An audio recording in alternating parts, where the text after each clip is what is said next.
Hi everyone, I'm so excited for this interview today. I am speaking to Kelland. Now, Kelland is a mentor of mine and he's also a seven-figure earner coach. He's got some really great advice for when you're starting out in your own business, and he's just an absolute pleasure to have on the show and to talk to. So please welcome Kelland today and have a great time with us on the show. Are you thinking of becoming an entrepreneur, but you're not exactly sure if that is for you? Or you have tried a few times, but you have failed? Or maybe you are currently on your journey, but you're not exactly sure you're taking the right path and if you're doing the right things? Follow along on this podcast where I will be sharing my entrepreneurial journey with you all. I will be sharing my successes, my failures, and also my challenges. The best part is I will also be interviewing fellow entrepreneurs that will be sharing their stories and their successes. This is my podcast, Entrepreneurial Journey, and I am Joy Nicholson. Hi, everybody. As you guys know, I have started this podcast to interview entrepreneurs that have been on this journey of entrepreneurship. They're either starting out or they are very successful.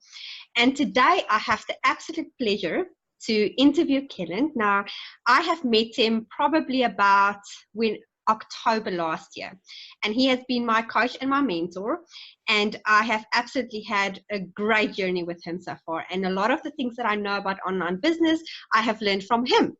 So, hi, Cal. Hello, how's it going? I'm well. How are you doing? I'm doing great, doing great. That's awesome.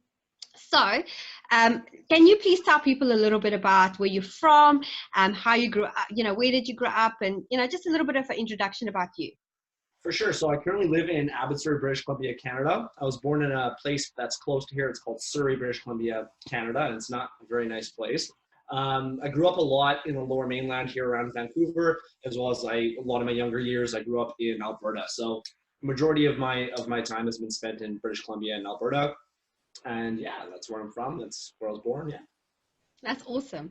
And what is your favorite pastime thing? What is the thing that you're just so passionate about that you just do for fun? Do for fun. I'm an adrenaline junkie, like skydiving, bungee jumping, stuff like that. Don't really. I used to play a lot of video games, but ever since I started my first business, I don't really do that much anymore. I love fast cars.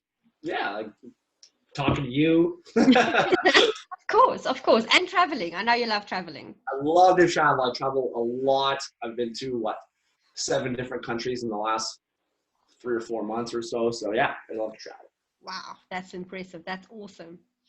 So now, have you always been an entrepreneur, or is this something that you discovered as you grew older? No, actually, I was a heavy duty mechanic. Oh, I was a tire guy, or a tire technician is the technical term. I did that from 17 until I was 23, and then I landed, or sorry, 22, and then I landed a mechanical apprenticeship. Did that for about 4.5 years, and then I realized it wasn't getting anywhere. Got to start a business, and my first business I ever started was online affiliate marketing. And so now the question that I get quite a bit these days with my podcast, afterwards people listen to it and they'll ask me questions, and then they would ask me, is what you're doing now the first thing that have made you successful? So I'm asking you that question because this is the question I get quite often, is that, your first attempt with online marketing, or, your online business, was it your first successful thing, or have you tried anything else before then? Before affiliate marketing, I had never started a business. I did nothing online. And what's really cool about that is I actually succeeded my first jab at online business. I've failed at things like since getting started, but I had success with my first business. So that's awesome. It doesn't happen that often. So. Yeah, no, it doesn't. And that's really, really, really awesome. So your idea, your concept for your business, is that something that you stumble upon? Obviously, we can see the branding, digital freedom movement everywhere. I know that you guys, is that something that was your own thing? Or, because you said obviously you've been affiliation marketing before, but what has been your first real own gig, if I can put it that way?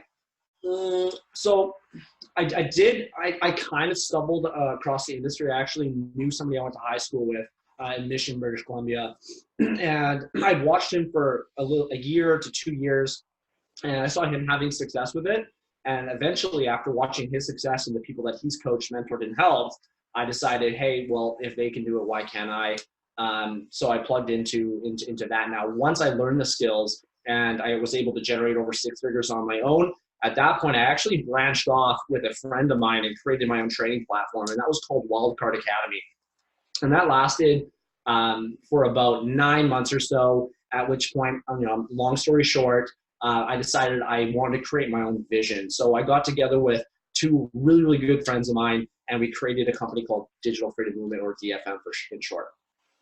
That is awesome. And guys, they're amazing. I just have to tell you that, because I used to be part of DFM, and it's nothing to do with DFM that I'm not part of it anymore.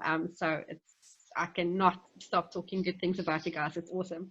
And so the struggles that you face, because now the other thing that I get asked quite a bit lately is that, entrepreneurship is not an easy thing. Everybody knows that. You think it's easy, but once you start, it's not that simple. So I think that I like to share with my audience is the struggles that people face as an entrepreneur, so they can kind of mentally prepare themselves for the things that is to come. So what is the type of struggles that you guys, or you, like, face on a weekly basis as such? I think like the biggest struggles that most entrepreneurs face is themselves. It's always their mindset and knowing, like, thinking to themselves, can I actually succeed at this, or am I good enough, or do I deserve to succeed in this industry? I'm a strong believer in the sense that your success comes from your mindset, and if your mindset isn't in the right place, you're going to fail at anything that you do.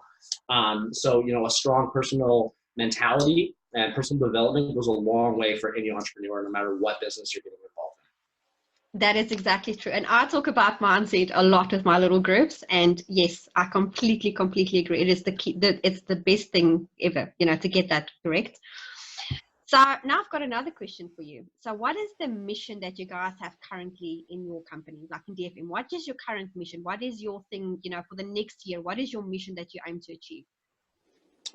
Awesome. So as you can see from the name, this is a movement. So I want my personal goals, I want to create 100 7-figure online marketers within the next 10 years. Like, that is my goal. Now, not like Joy, you already know this, but we're a family here. So, once I teach somebody how to generate 7 figures, what I would expect and what I would, preferably want is that person to step up, become a leader and a coach, and in turn teach other people the way I taught them. And if that chain keeps on continuing, you create something called global prosperity, and that is our goal here at DFM. That's awesome. That is so awesome that you guys want to do this with people, and it's really, really great. So, what is, apart from money, and this, obviously as entrepreneurs, money is the biggest driving factor for a lot, because you want to make money and you want to quit your horrible 8-to-5 job, all of that stuff. But apart from money, what is the other big thing that drives you every day? Honestly, Joy, money is so small and insignificant. I think a lot of people get caught up in the sense that, I want to make $1,000, I want to make $10,000, I want to make $50,000. But I think those people really, really need to stop and think, what is that money going to do for your life? A lot of the people that I coach, they're so money driven, they're so freedom driven, and I get it. I was the exact same way when I started. But I want to tell everybody listening right now, when you guys start making $20,000, $30,000, $40,000, $50,000 a month or more, it's not about the money anymore. You need a larger sense of why and purpose. And my purpose is, when I get a phone call, Joy, after like somebody joined my team 3, 4, 5, 6, 7, 8 months ago, and they quit their job and they're going to go travel with their kids or their wife, there's no greater sense of fulfillment than that. And that is why I love what I do. That's what gets my ass out of bed every day. That's awesome. That's really, really awesome. And I can vouch for that, because Kelland used to be my coach. Exactly, Joy. And like again, you need to love what you do, and being able to coach you and work with you. You're a great person, and you're only one out of so many that I'm able to create relationships with. And that's another reason why I love what I do is, so many, about 95% of people that are important to me in my life today are people I met through this industry and this business. So this is family. That's exactly it. It is like a family. You do it. And the funny thing is, and this is what entrepreneurs, so another thing that comes up, and I'm mentioning all these things because my podcasts have taken up, so I went from a few listeners to like lots of listeners, and I do get questions and queries from people, and they would ask me these questions. And that's why I guess I'm also like asking people these, the same questions. But, it's like entrepreneurial world can be quite lonely. and your closest family and your friends don't support you as such, but you've got other people within your industry that does. Do you think that your family and friends are less supportive than the actual people that you surround yourself with in an entrepreneurial space? That's a great question. When I first started, I would say the people that I was coaching, people I was working alongside, they supported me a lot more. All of my friends, my family, about 95% of them did not support me. They thought I was stupid. They thought I was going to crash and burn. They thought I was an idiot. And then I quit my job in 2.5 months and moved to Mexico. And then they kind of woke up and were like, okay, well, maybe this is a possibility for Kelland. But yeah, I'd say now they support me. But still, I think some of my biggest support systems and inspiration comes from people that I work with on a daily basis, whether they're co-founders Yes. or people I coach. Yeah. That's exactly it. Yeah, I completely relate to that as well. And I'm sure lots of other people can do as well. So what is your biggest way of advertising business? So what do you guys do to advertise your business and get your name out there and let people know all about you guys? Yeah, it's all social media marketing, mainly Facebook and Instagram. We actually just launched Twitter and LinkedIn as well. Like that's brand new within the last 7 days to 10 days, all social media. Okay, that's awesome. And do you do Facebook advertising? Is that like a thing? Do you publish, or is it like, because, okay, let me explain this to you guys. Kelland is the content king. And he taught me about content a lot. So do you want to tell people a little bit about your view on content and how important content is? Content is the most important thing when it comes to marketing. Like probably the most important thing. But when you're marketing a product or service, or you're marketing yourself as your business or brand, it's imperative that you guys are that you're pushing good content, and you have to also make sure that that content is consistent. Content marketing is half my sales come from content marketing.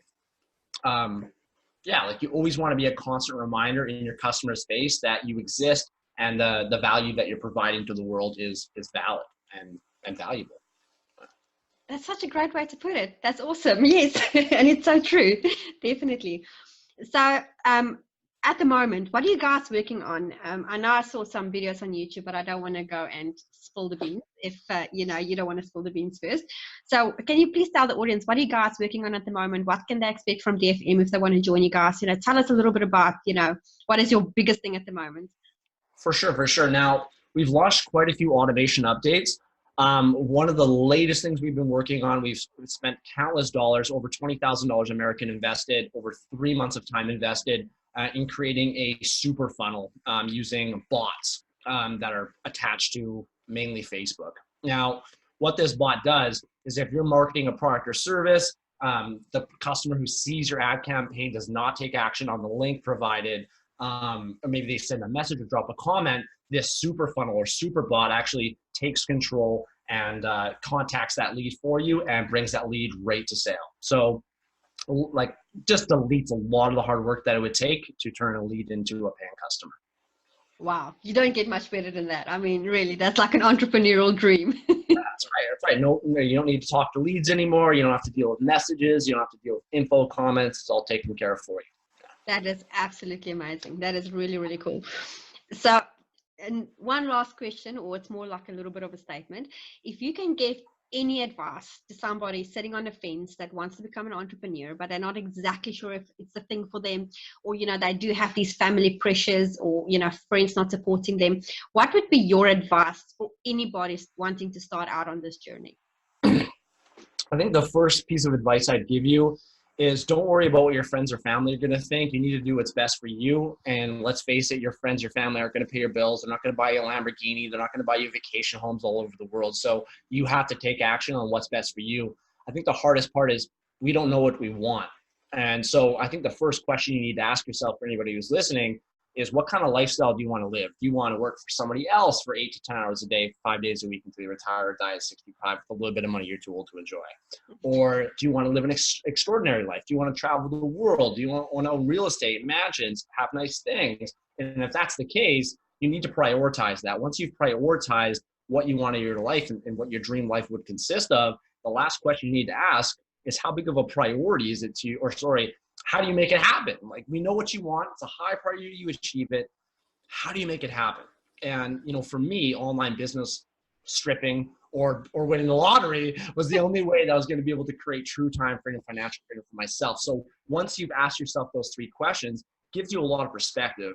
And, you know, for an example, you know, I was faced with 2 options. It's either don't take action, don't start an online business and continue to work for somebody else until I retire or die, or take action and have a shot at living an extraordinary life. So give yourself that perspective, figure out what you want, and don't let anybody tell you you can't do it, okay? Because if I can do what I've done, if Joy can do what she's done, you don't have an excuse, you know, to not achieve it. And the only thing that's holding you back currently are the bullshit excuses you keep telling yourself as to why you can't do something, right? Get out of your own way. Fuck the haters. Do you. Make it happen. No excuses. And that is some great advice from one of the best coaches out there.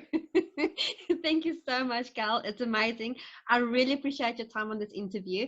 And we will definitely drop links to DFM and where you guys can find Cal and the team, and, you know, how you can join this amazing movement that they've created. So guys, thank you so much for listening to this podcast, and also for watching this video. And thank you so much, Cal. I appreciate your time. It's been great. And yeah, have a fabulous day and a fabulous week. No worries. Thank you for having me, Joy. Thank you. Bye. Bye.